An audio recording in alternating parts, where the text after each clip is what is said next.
Mine'nin dozunu falan aldın mı? Bir sıkıntı var mı peki? Aldı hocam. Geceki dozunu aldı. AÇT'si nasıldı peki? AÇT'si önceki günlere göre daha iyiydi. O yüzden zaten...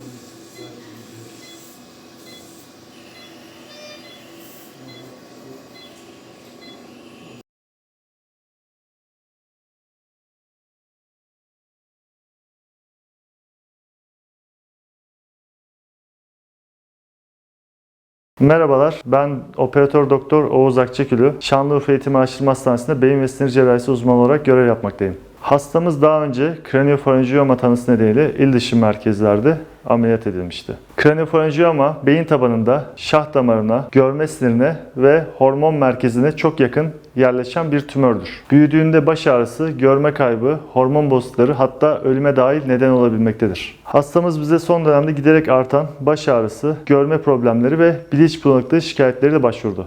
Yapılan tetkiklerde kafa tabanında 8 santimetreye ulaşan dev kistik kitleyi tespit ettik. Kitlenin büyüklüğü sebebiyle görme sinirleri ve çevresindeki önemli yapılara ciddi bası olduğunu tespit ettik. Hastamızın klinik bulguları, radyolojik görüntülerini de ele alarak konseyimizde hastaya cerrahi tedavi kararı verdik. Ameliyat sonrasında hastamızın klinik durumunda belirgin düzelme gözlemledik.